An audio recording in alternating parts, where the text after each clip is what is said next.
Olá, boa tarde. O Sporting é o primeiro líder isolado desta edição da Liga Portuguesa de Futebol. 3 jornadas, 3 vitórias e um suplemento de alma depois de ter derrotado o Futebol Clube do Porto no primeiro clássico da temporada, jogado em Alvalade. Na jornada 3, o Benfica recuperou terreno, ultrapassou o Futebol Clube do Porto na classificação, juntou-se ao Braga no segundo lugar, a 2 pontos do Sporting. A semana ficou marcada pelo desfecho da pré-eliminatória da Liga dos Campeões e pela exibição bem-sucedida e conseguida do Futebol Clube do Porto em Roma, vitória clara por 3-0, que garantiu o apuramento da equipa. A continuação da prova, no fundo, o apuramento para a fase de grupos da Liga Milionária. Estão reunidos os grandes adeptos em fim de semana de clássico para a análise do Sporting 2 Porto 1. Daqui a pouco teremos toda a segunda parte para avaliar o jogo mais intenso do fim de semana desportivo e também o mais intenso que vimos até esta altura da prova, ainda no início, como é óbvio. Jaime Mourão Ferreira, na condição de líder. Olá, Jaime. Olá, viva. Boa tarde. Boa tarde. Telmo Correia. Olá, Telmo. Olá, boa tarde. E Miguel Guedes. Olá, Miguel. Viva. Olá, boa tarde. Bem-vindos. Já vamos ao Sporting Porto. Antes, as impressões do Telmo sobre a vitória do Benfica contra o Nacional da Madeira, a surpresa do regresso de Jonas, o primeiro golo de Carrilho e Sálvio, enfim, a tentar ganhar espaço no plantel ou, quem sabe, garantir uma transferência que seja simpática para o Benfica. Sim, eu espero que não, obviamente, espero contar com o Sálvio, enfim, espero contar com todos os jogadores, mas também, enfim, como é dito, o Benfica tem opções no plantel. Desta vez viu-se, não é? Sim, Tiago, de resto eu até tenho que para repor justiça, dizer o seguinte, eu não concordei com, enfim, um elogio generalizado ao Sálvio no jogo anterior em casa, contra o Vitória de Setúbal, em que foi considerado o homem do jogo, até com alguma surpresa minha, devo dizer que ainda estava no Estádio da Luz, estava já a ser anunciado o Sálvio como homem do jogo. Não me parece, porque eu acho que o Sálvio mostrou-se esforçado nesse jogo, ou seja, mas um bocadinho inconsequente, não é? Ou seja, muitas bolas perdidas, cruzamentos falhados, ou seja, com aquele estilo de jogo que ele joga e joga bonito, não é? Para usar a sua mas sem concluir brasileira. Uma série de jogadas. Mas sem concluir e perdendo muitas bolas. Claro. Neste jogo, sim. Neste jogo gostei de ver o Sálvio. Acho que o Sálvio foi realmente relevante, foi importante, perdeu uma outra bola, mas as que ganhou, e designadamente aquela do segundo golo do Benfica, o Sálvio foi muito influente na equipa e foi muito influente no resultado. Não é? Ainda assim confirmou-se que o adversário foi mais acessível. De facto, o Nacional revelou, enfim, os problemas que tem. A adaptação de Ali Ghazal, que era expectável, desde logo altera a forma da equipa a jogar, ao contrário do Vitória de Setúbal, que percebemos está afirmativo. Mas há muitas equipas às vezes com problemas que nos jogos, e designadamente nos jogos com os chamados grandes, se superam, não é? Quer dizer, eu vi, por exemplo, as dificuldades que já este ano, e só para falar num jogo, enfim, não falo do primeiro jogo do Sporting, porque era um jogo com outras características, mas o primeiro jogo do Porto, por exemplo, as dificuldades que o Estoril colocou no Dragão, uma equipa de recurso, como o próprio treinador disse na altura. Portanto, às vezes estas equipas, sendo equipas de recurso, sendo equipas que passaram algumas dificuldades, como foi o caso do Nacional, até por fruto das circunstâncias gravíssimas que se viveram na Madeira, que de resto justificaram, e bem, uma homenagem no início deste jogo aos bombeiros e àqueles que lutaram tão arduamente para combater aquela tragédia, não é? Mas todas essas circunstâncias às vezes levam também uma motivação extra das equipas. Eu acho que de facto o Nacional não causou tantos problemas como a Vitória de Setúbal, mas acho sobretudo que o Benfica esteve melhor, não deu o tempo que deu ao Vitória de Setúbal, não é? Quer dizer, ou seja, o Benfica foi logo mais ofensivo desde o início, jogou mais no seu modelo tradicional, regressou, como o Tiago sublinhou e bem, Jonas, e o Benfica com Jonas é melhor. O Benfica com Jonas é melhor, não é que o Benfica não possa jogar sem Jonas. De resto, no outro jogo o Benfica jogou sem Jonas e sem Jiménez, não é? Porque o Benfica fez uma opção que eu já disse aqui e mantenho, acho que não resultou, de ter o Pizzi como segundo avançado, mas neste jogo não. O Benfica entrou, de facto, como opção mais clara e entrou com aquele que é o seu avançado de referência em jogo. De resto, é uma saudação especial para o Jonas, porque revela enorme profissionalismo, na minha opinião, um jogador que foi operado. Nós vimos na altura até nos jornais desportivos, a descrição do tipo de operação que ele teve que fazer. Eu não sou médico nem fisioterapeuta, mas devo registrar que uma recuperação tão rápida seguramente terá envolvido um esforço grande do jogador e competência também de quem trabalhou com ele para que essa recuperação fosse possível num espaço curto tão rápido depois de uma operação. E, portanto, Jonas foi importante. Sálvio, na minha opinião, neste caso, pode de facto ser considerado justamente o homem do jogo, e depois, obviamente acho que o Carrilho foi importante também, porque entrou e fez o golo. A minha opinião como adepto do Benfica, obviamente, em relação a este jogo, é uma opinião positiva, porque eu acho que aquilo que de alguma forma o Benfica demonstrou é que o Benfica é ainda uma equipa em construção, é uma equipa onde as saídas e as lesões ainda se fazem sentir e, portanto, o treinador está à procura ainda da melhor solução, mas tem várias opções de facto. Não é? Tem, de facto, várias opções. E eu estou de acordo com uma análise que vi, referida, e que eu acho que é absolutamente correta, que é a de que, mais uma vez, o Rui Vitória esteve bem. Ou seja, no outro jogo o Benfica não entrou bem, mas substituiu bem. Neste jogo, o Benfica voltou, na minha opinião, a substituir bem. E as entradas foram acertadas. Porquê? Porque o Benfica, o que precisava naquela altura, apesar de ter estado sempre por cima do jogo, apesar de ter dominado, apesar do Grimaldo ter tido uma oportunidade claríssima de golo, apesar do Sálvio ter mandado uma bola à barra, apesar de tudo isso, o Benfica precisava naquela altura de romper, precisava de, numa expressão também que vi citada no jornal, de um abre-latas, não é? E precisava para isso de velocidade. E, portanto, a escolha do treinador, seja no Celis, seja, sobretudo, no Carrilho, de facto trouxe velocidade. O Carrilho é um jogador que não tem ainda, pelas circunstâncias que nós sabemos, a velocidade que ele pode ter, mas está a ganhá-la de momento para momento e de jogo para jogo. E neste caso trouxe mais velocidade, ajudou a romper. É evidente que o passe do Jiménez é extraordinário, é evidente que a lucidez do Sálvio em colocar-lhe a bola é muitíssimo boa, mas depois lá esteve um jogador rápido e decidido e com sangue frio suficiente para finalizar. Não estou tão de acordo com o professor Manuel Machado, que eu acho que montou bem a equipa, com as limitações que tinha, como o Tiago disse, eu estou de acordo, mas montou bem a equipa, é um treinador experiente e montou bem a equipa. O resto Nacional reage e consegue um empate. O Nacional reage, consegue um empate, a coisa podia ser complicada, mas o Benfica Telmo, depois foi eficiente. Vou terminar mesmo. É que termino com essa ideia. Eu não acho que os dois golos sejam assim tão consentidos como isso, quer dizer, o primeiro é um livre muito bem executado e bem marcado pelo Pizzi, a bola vai para dentro da área e vai para dentro da área com velocidade.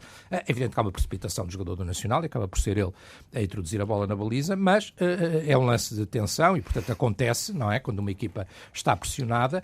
E o segundo é, obviamente, também o Jiménez, que é um jogador que eu, pessoalmente, do meu gosto, e a aposta nele seria do meu gosto pessoal. É o Jiménez que vê bem a oportunidade, é rápido e consegue criar a situação para fazer o gol. Mas o jogo aí também já estava resolvido, estávamos em prolongamento e o Benfica estava a ganhar 2-1 e não havia qualquer espécie de ameaça da parte do Nacional. Portanto, eu acho que é uma vitória boa de uma equipa que tem dois sinais, na minha opinião, positivos. Primeiro está melhor, não é? De jogo para jogo vem a melhorar e, portanto, o Rui Vitória está a encontrar a sua equipa ideal. Segundo, fica-nos a ideia que, de facto, há quem diga que o Benfica tem muitos médios, há quem diga até que são muitos extremos, eu acho que não são forçosamente todos extremos, mas são, de facto, muitos jogadores, ou bastantes jogadores, tem pelo menos 2 para cada posição, seguramente, no meio campo, e que esses 2 podem ser alternativos, ou seja, pode sair um, pode entrar outro, e esse outro que entra pode ajudar a resolver o jogo. E um desses é Carrilho, obviamente, Um desses é Carrilho, mas ainda há Sérvio, ainda há... O que é que achou deste golo de Carrilho? Este regresso aos golos e à competição plena de Carrilho? Acho que Carrilho deve marcar o golo imediatamente, quando recebe a bola. Acho que ele para mal a bola, portanto recebe mal a bola, até adianta um bocadinho e podia tê-la perdido, não é? Portanto, ele faz ali uma jogada, ele acaba por fazer ali uma jogada que é altamente perigosa nestas circunstâncias, porque na maior parte das vezes não tem condição depois de finalizar. Enfim, correu bem, acabou por Acha marcar. Que ele pode ter espaço neste Benfica, tendo em conta que é um jogador que eu já me conheço bem, obviamente. Vamos ver. E que estava a crescer no Sporting, enfim, mas ainda não se tinha afirmado plenamente, como é óbvio, quando deixou de jogar, estava ainda em processo de maturação. Eu conheço bem o Carrilho do Sporting até ter saído. O Carrilho do Benfica, depois de um ano parado sem jogar, obviamente isso é não como é o Jorge Jesus não é do o Benfica e o mesmo. Jorge de Jesus do Sporting. Tem um nome diferente. Não, é que o assento, assim, mais coisas, o assento, claro, o assento caiu a partir do momento em que ele atravessa para o Estado da Luz. Bom, mas foi aquele voo da Águia Azteca. Voo da Águia Azteca tirou o assento. Passa a brincadeira. Portanto, eu conheço um outro jogador, não este, não faço ideia do que é que este poderá valer, não sei quais serão as consequências de ter estado um ano parado. Vamos ver, acho que está muito longe daquilo que era habitual ver-se para os lados do Sporting. Quanto a ter espaço ou não, eu acho que em grande parte depende muito desta situação do Sálvio, deste impasse. Da continuidade exatamente, ou não. Da continuidade e ou da não, forma dele. porque Sálvio, de facto, é superior, rende muito mais. Mas o Carrilho jogará preferencialmente na esquerda e o Sálvio na direita. Não, mas vocês têm 9 extremos. Não temos nada 9 extremos. Portanto, quer dizer, o Carrilho não sei se entra em quarto, quinto, sexto, sétimo, oitavo ou nono lugar. Não faço ideia. Foi logo o primeiro a entrar e a fazer o gol. Não faço ideia. A entrar, mas portanto não estava... Portanto, era a segunda opção. Não era o quarto nem o quinto. Era o terceiro, neste caso era o terceiro. Vocês estavam a jogar com dois alas. Mas pronto. Sim. Para a ala era a primeira relativamente ao jogo em si, eu compreendo as palavras do Telmo, até é uma forma de moralizar um pouco a equipa e a exibição. Agora, eu não vejo as coisas dessa forma e digo rapidamente porquê. Sim. Porque o Benfica, efetivamente, vence por 3-1, não é? Se nós olharmos apenas ao resultado, até parece que foi uma vitória tranquila e folgada. Mas é preciso perceber que este Benfica joga contra uma equipa com gravíssimos problemas de plantel, porque não tem disponível 1/3 dos jogadores que compõem o plantel. Sim. Por outro lado, necessitou de um júnior para completar os 18.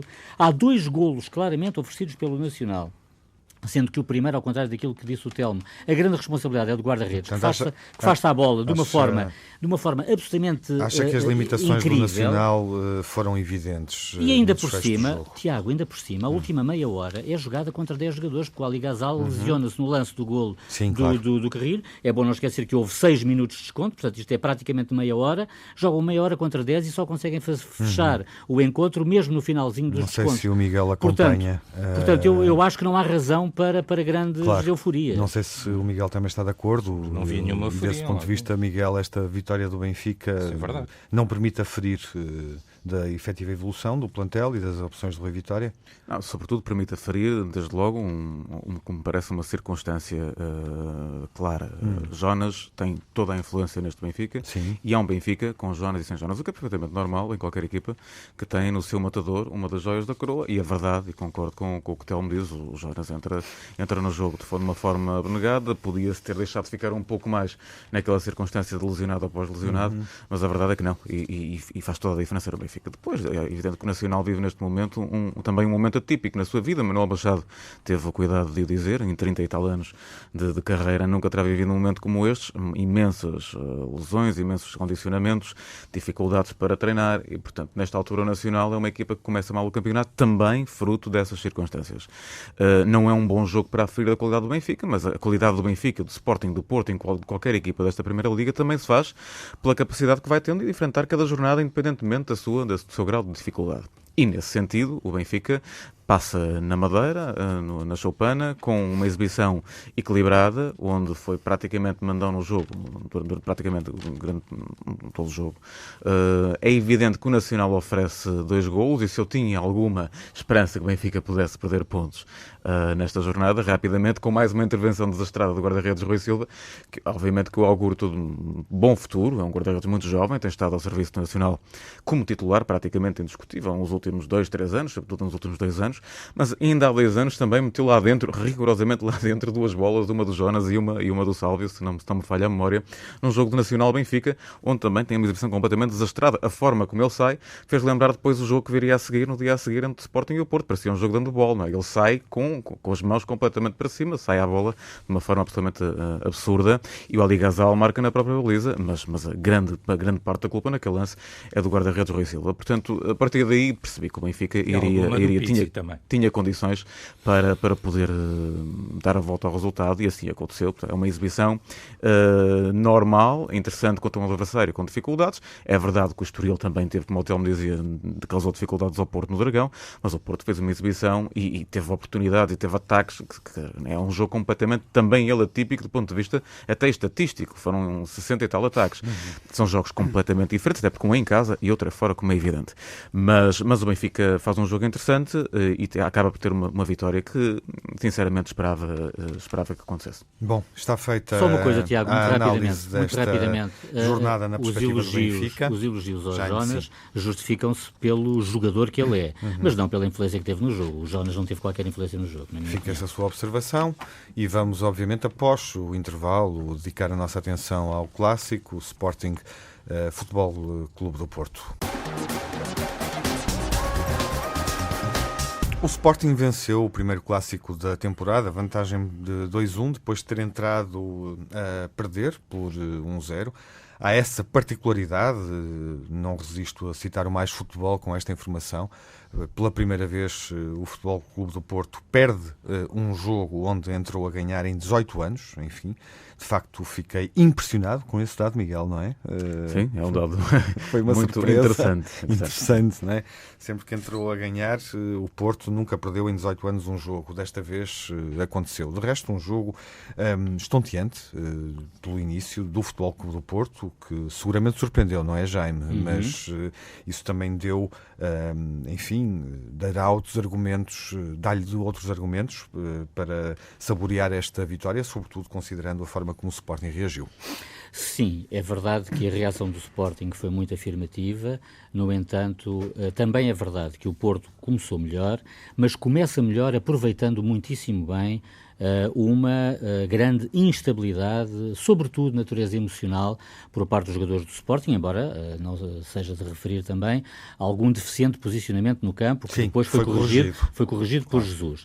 Mas eu acho que há aqui um conjunto de situações. Uma ideia de jogo que Nuno Espírito Santo trouxe que parecia que Jesus não estava preparado para ela. É verdade, mas há também, a marcar muito este jogo, uma excessiva instabilidade emocional por parte de alguns jogadores do Sporting. Quando foi o lançamento do Clássico, eu referi que um jogador a ter muita atenção era justamente Adrian, pelo apuro de forma que ele evidenciava nesta altura, e, no entanto, Adrian esteve uns furos abaixo daquilo que se esperaria, não é? O gigante do meio-campo do Sporting foi o William, não foi Adrian desta vez. E, portanto, eu acho que o facto de terem existido muitos passos transviados a entregar diretamente a bola ao adversário marcou muito o início do jogo. O Porto soube adaptar-se perfeitamente a essa situação e aproveitar da melhor maneira essa instabilidade e esteve por cima e marca o golo. Aliás, é curioso que quando o Layun lança a bola naquele livre, eu digo imediatamente, muito bem marcado, e infelizmente a bola vai parar ao fundo das redes. Ainda não estava lá quando eu estava a referir isso. Não é surpresa nenhuma, porque Layun é um excelente jogador e, portanto, desse ponto de vista, o facto de Maxi ter saído por lesão não altera qualitativamente o desempenho da equipa do Porto, como ficou demonstrado, nomeadamente na forma como ele bate os livros, que é absolutamente extraordinário.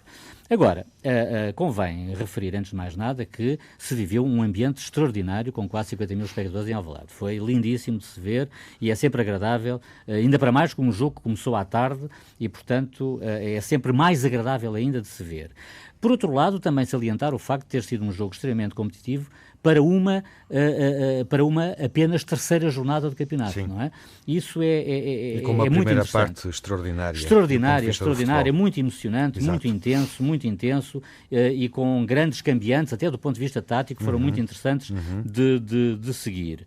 Agora, eu acho que o Sporting, já o tinha dito, é a melhor equipa, tem melhores valores individuais, isso tinha de vir ao de cima, como acabou por vir, e veio rapidamente. Aliás, a resposta afirmativa do Sporting ao dar a volta ao marcador demonstra justamente isso. Do seu ponto de vista, é uma vitória clara. É uma vitória claríssima, não sofre qualquer contestação. A alteração tática promovida por Jesus, posicionando Bruno César mais no centro do terreno, acabou por dar resultado, e nunca mais o Sporting deixou de mandar no jogo. Aliás, a segunda parte do Porto é esforçada, é esforçada, mas não é perigosa rigorosamente de maneira alguma. O Sporting tem várias oportunidades de golo, ainda na primeira parte, quando o Casillas defende com o pé um remate rasteiro de Adrian. Na segunda parte, o William remata por duas vezes, uma de pé direito, outra de pé esquerdo, para defesas de Casillas. Faz um remate de cabeça extraordinário, com uma defesa fantástica do Casillas com a ponta dos dedos, e o Ruben Semedo pode matar completamente o jogo quando o Casillas está batido no lance e a bola sai por cima da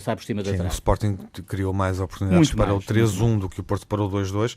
Numa altura, o Miguel dirá isso, se calhar, em que também se percebeu que o Futebol Clube do Porto estava a pagar o esforço da jornada europeia contra a Roma na semana passada. É preciso ter também essa noção do contexto. Miguel, é uma vitória justa deste Sporting, mostrou-se mais equipa, enfim, temos visto um Sporting à imagem daquilo que jogava no final da época passada e, obviamente, do outro lado estava um Futebol Clube do Porto que tem uma ideia de jogo completamente diferente e que poderá ainda não ter, digamos assim, as melhores opções para um jogo deste género. Eu gostaria de ressalvar dois aspectos. O primeiro é precisamente a justeza ou não da vitória do Sporting. Eu não me custa aceitar a vitória do Sporting. Acho que o resultado mais justo seria um empate, mas a cair a balança não me aborrece particularmente, tirando a chatice do resultado que pesa que saia na classificação. Sim, mas estamos à terceira jornada e é muito relativo. Agora, o que me parece é que nem sempre as equipas que são melhores mais tempo no jogo, e o Sporting foi melhor mais tempo no jogo, ganham jogos. E para isso basta que se jogue dentro do campo uma só modalidade e não várias como futebol, handball e uma que ainda não penso que não tem leitura olímpica nem leitura desportiva, que é uma espécie de futebol.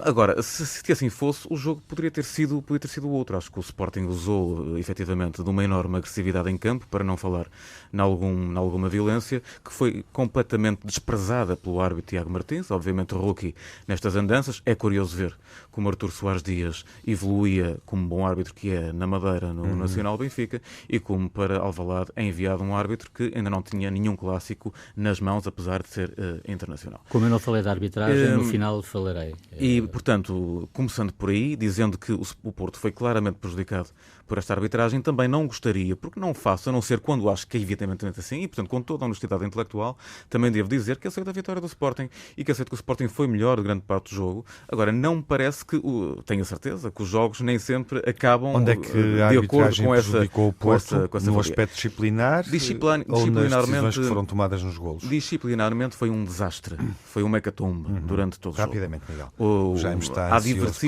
Há diversíssimos lances onde o Porto é prejudicado. Vimos jogadas absolutamente inacreditáveis do Bruno César, pelo menos duas vezes poder ter sido expulso.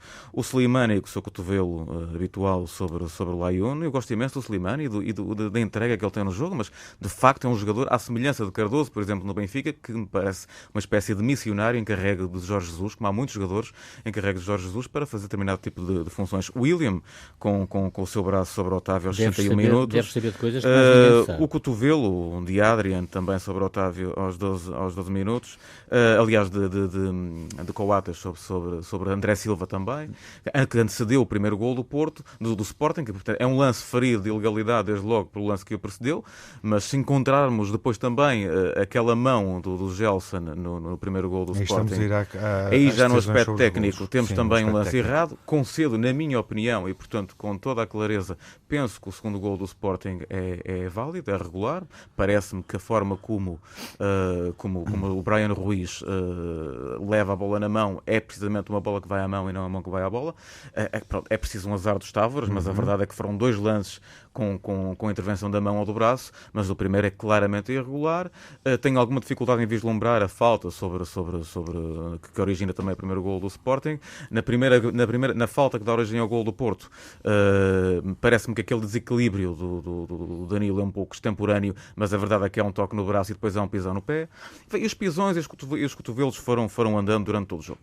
O que a mim me deixa pouco aliviado perante a visão do jogo é sobretudo a ideia de que muitas das pessoas que acharam muitíssimo bem que o Porto jogasse contra 9 ou 10 em Roma, precisamente pelo facto do árbitro ter sido justo na expulsão dos jogadores, não consigo agora vislumbrar faltas, cotovelos, pisões ou erros disciplinares. Isso mete-me um pouco de confusão, porque da mesma forma que eu penso que o Sporting foi superior a grande parte do jogo, acho que será, enfim, quase objetivo notar que grande parte das faltas do Sporting Sporting podiam ter sido amareladas ou avermelhadas, e isso não aconteceu. O segundo ponto que eu gostaria de frisar, e passando à arbitragem, porque já se percebeu, por muitas das reações que temos vindo a ver e ouvir desde a noite passada, Miguel, rapidamente, que grande parte das opiniões sobre a arbitragem são eivadas de alguma clubite. E, portanto, passando para a questão que tem mais a ver com o jogo jogado, o Porto faz um jogo interessante nos primeiros 20, 30 minutos.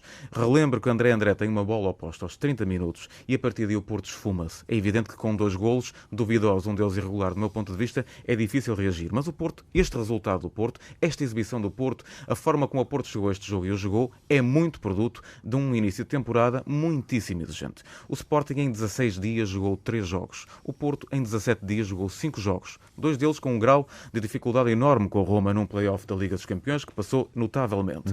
Teve uma primeira jornada com uma deslocação difícil a Vila de Conde e tem um resultado de 1-0 curto com o Estoril em casa, uma equipe mais acessível, é bem essa aí a verdade, mas onde o Porto marcou nos últimos 10 minutos de jogo, portanto teve que correr atrás, sempre atrás desse bom resultado. E portanto, é claramente que o Porto jogou até onde, e termino com isto termino, o Porto jogou até onde conseguiu jogar. Quero só ouvir o Jaime sobre as questões disciplinares e técnicas de Tiago Martins, o comportamento da equipa de arbitragem neste Porto Sporting, sem influência no resultado? Sem influência no resultado, influência nenhuma no resultado. Aliás, acho estes discursos dos responsáveis do Porto completamente patéticos. Dizer-se, inclusivamente, colocar-se a par as entradas assassinas dos jogadores do Roma com aquilo que se passou ontem em Alvalade é absolutamente inenarrável. Não há ponta por onde se lhe pega. Isso em relação às questões disciplinares, inacreditável. Relativamente aos casos, propriamente ditos, aos lances de golo, dos 2 golos do Sporting. Dos 2 golos, começo por dizer a questão da bola na mão na bola. No primeiro lance do Gelson, não há qualquer mão. A bola nem sequer ressalta para o braço. Basta ver o movimento. A bola bate no corpo e depois não sofre qualquer alteração na trajetória. Ela cai naturalmente à frente dele e depois o Slimani oportunamente mete a bola lá dentro, uma bola que caprichosamente não queria entrar. E no segundo, acha que não há intenção? O problema está na forma como o Filipe cabeceou a bola. Quer dizer, ele, em vez de afastar a bola para longe, cabeceou com toda a violência para o adversário que estava ali a 1,5 metro e, portanto, a bola vai ao corpo e bate no braço, mas ele nem sequer faz movimento, ele tem o braço junto do corpo. Não há intenção, não há rigorosamente alguma, portanto, estar a sair por aí é um disparate. Mas há outras situações também. Bom, mas agora vou chamar a atenção do Telmo e pode ser que ele também passe por aí ou não. Telmo, é de valorizar a arbitragem de Tiago Martins no desfecho deste jogo? Ou na evolução do jogo? Não, e a partir do momento em que, inclusivamente, quer o treinador do Porto, quer o guarda-redes do Porto, quer, enfim, os responsáveis do Porto fizeram as declarações que fizeram, é, obviamente, um assunto, não é? E olhando para o jogo, mas é um assunto. É relevante, nomeadamente, a decisão há aqui várias coisas nos 2 golos do Sporting. Eu estava a ouvir os dois com muita neutralidade e com muita bonomia. E há coisas que, obviamente, me parecem normais, outras menos normais. Por exemplo, quer dizer, enfim, que houve uma grande mobilização dos sportinguistas para este jogo, parece-me perfeitamente normal.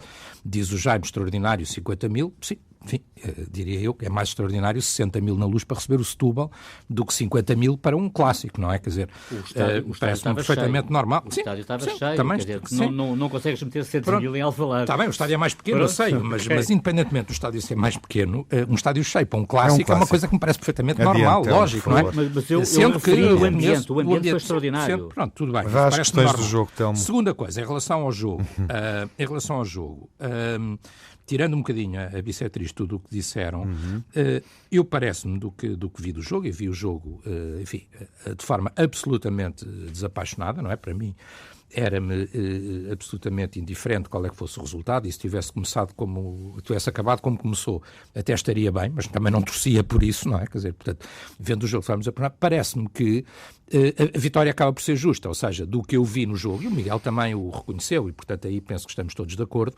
é um jogo que de facto tem momentos repartidos, o Porto entra melhor, criou até a ideia que poderia surpreender e que se poderia impor, mas rapidamente o Sporting recuperou e retomou também a iniciativa do jogo, e portanto eu acho que tudo visto e ponderado nos 90 minutos. Enfim, se há uma equipa que foi um pouco superior à outra e mereceu ganhar, eu acho que o Sporting mereceu ganhar, e acho até que do ponto de vista tático a leitura do Sporting foi melhor do que a leitura do Futebol Clube do Porto, e portanto eu acho que a vitória, todos reconheceremos, não tem grande discussão. Com algumas boas exibições, algumas até um pouco surpreendentes. Estou a falar, por exemplo, no Bruno César, que eu acho que foi um dos bons jogadores em campo, se não mesmo o melhor.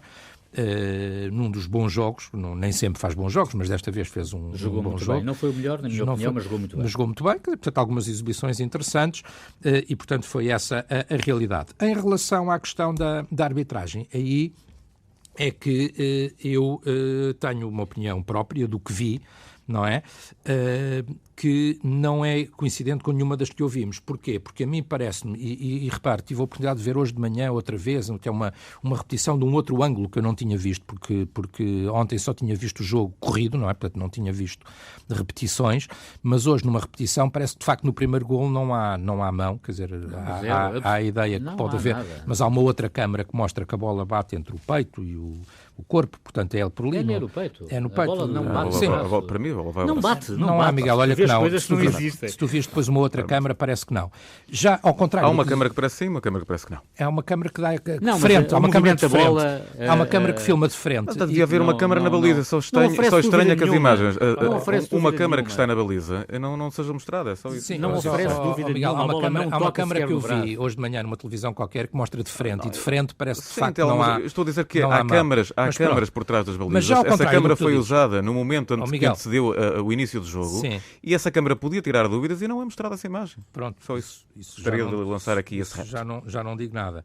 Mas aquela que eu vi dá a ideia que, de facto, e ao contrário do que tu dizes, mas em teu benefício, eu acho que no segundo golo aí sim é muito duvidoso, porque ele de facto ajeita a bola com a mão antes de fazer o passe, e fiquei logo com a ideia que vi a primeira vez e fico com a dúvida vem do Filipe, da cabeça do Filipe com toda a força. Sim, está bem, não mas a bola é por acaso não acho que haja intenção, mas a bola não vai com força. Mas a bola, é perto, não há não vai o braço, com força nenhuma. Mas a bola sem o braço não era controlável, não sendo controlável não chegava ao outro jogador, e não chegando ao outro jogador não havia. Pelo amor de Deus. Portanto, aí eu acho que de facto o lance é muito duvidoso. De resto, o guarda-redes do Porto reagiu logo, e eu acho de facto que essa dúvida está instalada, e acho também que, e aí estou de acordo com o Miguel, que, enfim, a excelente arbitragem do Artur Soares Dias, por alguma razão tem sido considerado o melhor árbitro português, seguríssimo no jogo da Madeira, e este jovem árbitro muito inseguro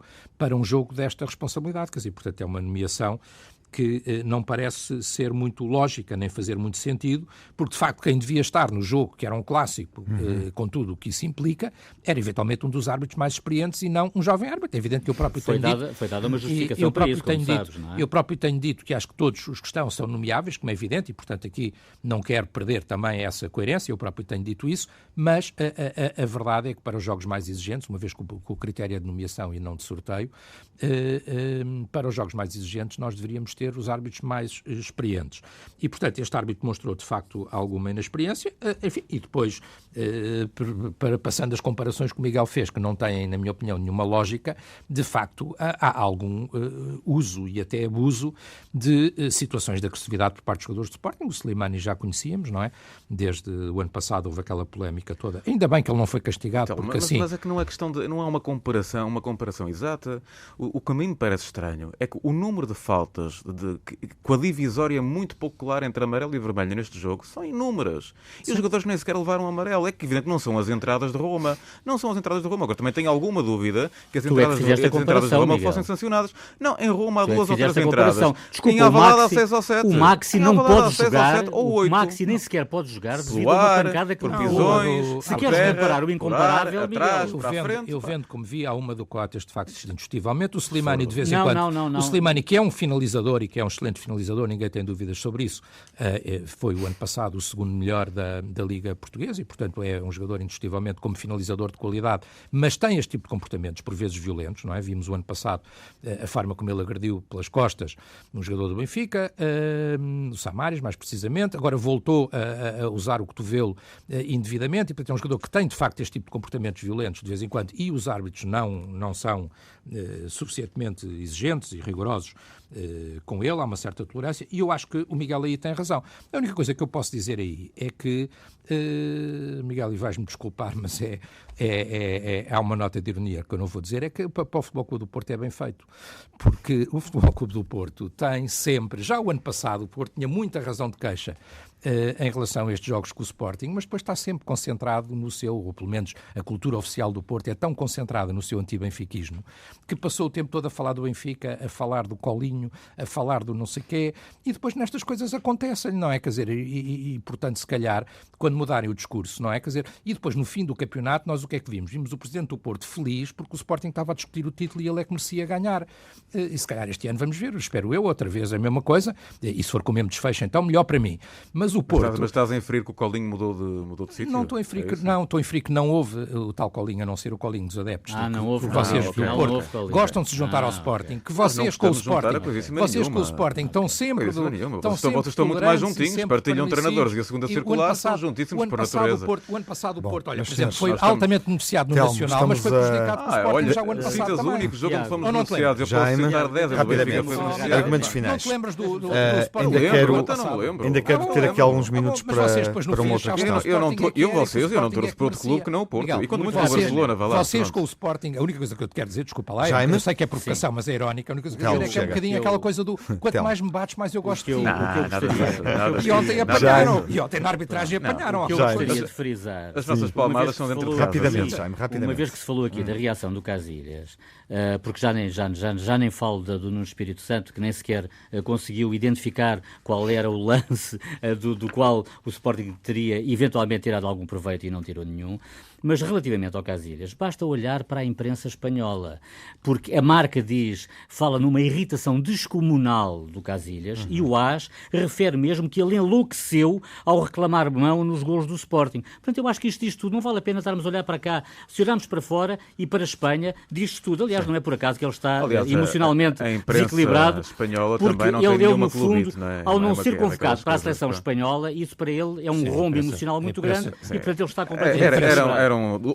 Basicamente eram 22 jogadores a evoluírem avalado sobre um enorme estado emocional. Lê a Marca. Era o Sporting a crescer. Aliás, eu devo dizer uma coisa. Eu acho que os jogadores do Porto revelam uma enorme intranquilidade com nervos à flor da pele, que eu acho que não auguram nada de bom. Eu não tenho lido a Marca, mas acho que a imprensa espanhola deve achar que o Lopetegui é o maior. Rapidamente, ponto de situação, com o Sporting líder isolado, 3 vitórias nas 3 primeiras jornadas. Tem mais vantagem? É mais favorito neste momento, Jaime? Eu acho que o Sporting não é mais favorito neste momento. Nem mais nem menos. Por estar na liderança isolada do campeonato. Agora, que o Sporting é favorito, é um grande candidato, é talvez o principal candidato à conquista do título nacional, isso eu continuo a achar que sim. Ficou de fora, ainda não jogou clássico, ficou de fora destas emoções, ficou a ver. O que acha? O que vale esta liderança do Sporting? Eu até aos 7, 8 pontos não me preocupa. Não tem Portanto, para já, vejo aqui nos jornais, grande recorde, está em primeira à terceira jornada. Um bocadinho ridículo até este tipo de recordes, não é? De estar em primeira à terceira jornada. Eu acho que é um campeonato muito equilibrado. Que é boa para o Miguel. Não, eu acho até quantos pontos é que o Miguel vai? Eu acho que é um campeonato... Quantos pontos é que o Miguel dá de vantagem? Já são demasiados, repara mais. No ano passado foram quantos? Foram 15? Já são demasiados. Para nós chegou aos 7 ou 8 e depois fomos campeões. O que me parece é que enquanto o Sporting, nesta altura, ainda tem a equipa em equação, no sentido de que jogadores é que pode perder e que terão influência no sentido do jogo do Sporting, o Benfica e o Porto estão a reavaliar precisamente ao contrário. Estão à espera que os reforços façam sentido e que se encaixem. São duas equipas em movimentos diferentes de vida. Até parece que o Benfica não tem dúvidas relativamente a quem fica no plantel ou não. Ainda há pouco falamos no Sporting há 2 jogadores claramente, um que saiu, o João Mário, e mais 2 jogadores que à porta de saída. A ideia que o Miguel está... de Adriano e Slimani. Eu acho que a ideia do Miguel estava correta, já me permita-me, porque é no sentido de que Benfica e Porto têm mais reforços, jogadores que se podem para afirmar, mostrar estar e o Sporting nesta altura está está a perceber se vende ou se não dúvida, vende, não é? dúvida. E ainda bem que para o Quanto ao Sporting plantel que não do Benfica, vendeu do ponto de vista ainda há pouco desportivo, como é falámos do evidente. Sálvio. Mas Sim, não, sim, mas mas parece- o Miguel está a falar dos que Slimani e estão. Adrian, Dos não que é? estão. Dos que estão. Perante a hipótese de saída da Slimani e Adrian, não se sabe verdadeiramente o que vai ser este Sporting. Como está nesta altura, é uma equipa que mantém rotinas essa e é uma boa capacidades do questão. ano passado. O Porto e o Benfica Do ainda lado estão do à Porto, procura, são Miguel, equipas em crescimento de formas diferentes, não em contextos parece, diferentes, para como é além evidente. dos jogadores identificados, e a última palavra para a questão do mercado, vamos deixar de fora os grupos da Liga dos Campeões. Enfim, já se falou muito sobre isso e esperemos para ver o que é que as equipas fazem nessa fase da prova. Do lado do Porto não é expectável que ninguém saia, portanto o plantel desse ponto de vista parece estar resolvido, não é? Sim. E é necessário, continua a ser necessário, um extremo e 2 centrais. Sim, mantenho a minha opinião. 3 olhando... dias para contratar Tiago, 3 muito jogadores. É um sintético. por dia, no fundo. É isso. Muito sinteticamente, olhando para o banco do Porto neste jogo e no Olímpico de Roma, 2 jogos fundamentais, importantíssimos para Faltavam o Porto. na última centrais. semana, não havia nenhum central sentado no banco. Isto quer dizer alguma coisa, que falta pelo menos um, Portanto, na isso minha é opinião, urgente. 2. E depois um extremo com velocidade e com capacidade de cruzamento. Fala-se de Mangalá, Ricardo Carvalho, enfim, poderá ser Seriam duas excelentes desejo. opções. Exatamente, está tudo dito. Jaime, há aqui uma hipótese, a Adriano manifestou interesse em sair, vamos ver o que é que acontece, não é? O valor que ele referiu é muito abaixo da cláusula que está definida, do valor da cláusula. Quem é que não quer perder? Admitindo que Slimani sairá porque Basoso chegou. Como qualquer adepto, eu não gostaria de perder um só dos titulares da equipa, sobretudo os titulares indiscutíveis. Aquele que não quer perder é Slimani? Eu acho que, curiosamente... Desculpa, é Adriano Silva. Quer dizer, Tiago, se virmos bem, a situação do Sporting e do Benfica é rigorosamente igual, porque o Benfica perdeu Gaetan e perdeu Renato Sanches, Claro. o Sporting perdeu João Mário e Slimani, partindo desse princípio, Exato. não é? E há a dúvida no Benfica de Sálvio e no Sporting de Adrian, dúvida essa que surgiu agora. E para si seria, imagino eu... Para enfim, mim, há 2 mais jogadores que são negativo. intocáveis. 2. Há 3 Digamos jogadores, rapidamente, há 3 jogadores para ficarmos com intocáveis esse ponto de neste situação. momento no Sporting. Adrian Rui Patrício, William e Adrian. e Adrian. Muito bem. Obviamente. Telmo, e do seu lado? Eu acho que esta já disse comparação, aqui que não esta quer comparação, ainda que perder seja... Sálvio. Não, Tem que ser comparação- rápido, Telmo. Esta comparação que o Jaime fez, ainda que seja aceitável, em bom rigor, tem uma diferença logo que é substancial, que é o tempo.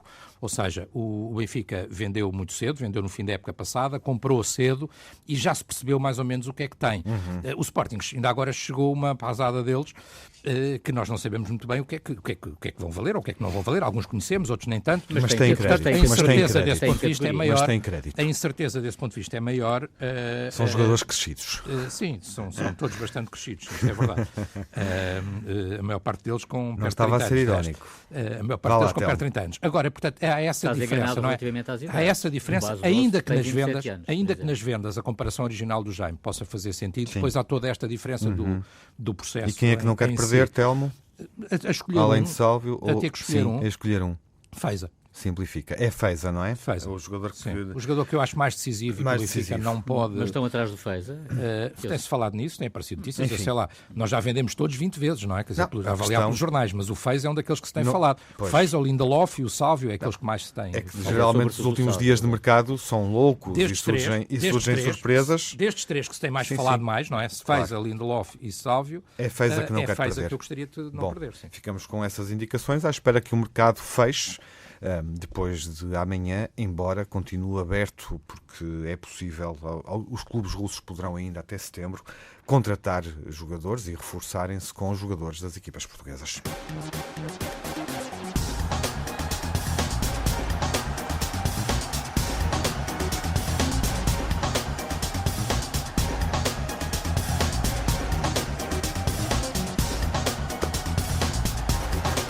O bom e o mau da semana que passou começa o Miguel com o pior. Não posso deixar de referir a arbitragem de Tiago Martins. Rookie nestas andanças de clássicos, a fazer um jogo disciplinarmente disparatado e tecnicamente muito contestável, a prejudicar claramente o Porto. A agressividade, por vezes violência de alguns jogadores do Sporting, a discutir também muito sobre a modalidade que estavam a praticar em campo, se futebol, se handball, se futebol. Mais um autogolo a favorecer o Benfica, uma espécie de autoproclamado campeão dos autogolos, ainda por cima com um lance reiterado de Rui Silva do Nacional. A novela de Rafa Também vai para o Benfica. num jogo de ping-pong que prejudica sobretudo o jogador. Já é o pior? o descaramento do discurso do Porto contra a arbitragem, denunciando erros que não existiram só para justificar derrota em Alvalade, mais do mesmo, não é nada que nos surpreenda. Nervosismo à flor da pele dos jogadores do Porto, dando a sensação de um castelo de cartas prestes a desmoronar. A novela interminável da contratação de Rafa, que já vai em exageradíssimos 17 milhões e 600 mil euros. O branqueamento de grande parte da comunicação social, por João Mário ter constituído a maior venda de sempre de um jogador português a jogar em Portugal. O Ajax goleado e eliminado da Champions pelo Rostov e o sorteio da Champions para o Sporting, embora seja pior apenas em termos meramente esportivos. Telmo, o mal da semana? Eu acho que esta novela, de facto, do Rafa e esta história toda já devia ter terminado, já devia estar clarificada. E, portanto, eu espero que se venha a clarificar, de facto, rapidamente. Em segundo lugar, já falámos aqui, eu acho que a escolha deste árbitro que mostrou tanta insegurança em Alvalade não faz muito sentido e acho que, de facto, ele não faz uma boa arbitragem, ainda que não tenha sido decisivo, na minha opinião, no resultado do jogo. E já agora, pelo meio do clássico, ainda consegui ver a nossa seleção também perdeu por 2-1, tal como o do Porto, a seleção de futebol de praia. Agora estou mais atento, o Tiago saberá porquê. E acho que podíamos ter ganho a final contra a Ucrânia e não ganhámos, foi pena. Para quem não nos seguiu na BTV, porque o nosso convidado do Nacional é internacional da seleção de futebol de praia e jogador do Nacional de futebol de praia. Isso foi na semana passada. Telmo, dê-nos o melhor da semana. O melhor para mim, obviamente, é o Benfica a vencer no Funchal. O regresso do Carrilho aos golos, com um golo importante e decisivo para o Benfica. O Benfica com mais uma vitória importante no handball, vencendo a Supertaça num jogo muitíssimo disputado contra o ABC.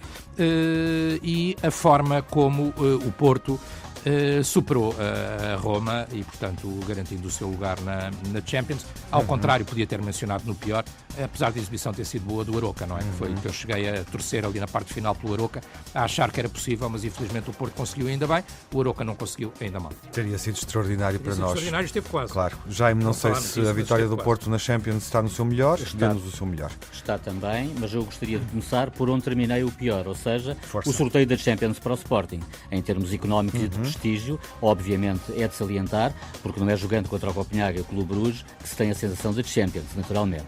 A vitória justíssima no Clássico frente ao Porto, perante quase 50 mil espectadores, o William com uma exibição de encher o campo e as medidas, a despedida emocionada de Slimani, pelo menos parece uma despedida, o Sporting muito ativo nas contratações, garantindo reforços de categoria, a eliminação do Roma pelo Porto, dando entrada da terceira equipa portuguesa na Champions, Cristiano Ronaldo eleito o melhor jogador da Europa e a reação do Aroca, que esteve quase a fazer de surpresa frente ao Olympiacos. E o melhor do Miguel, para terminar?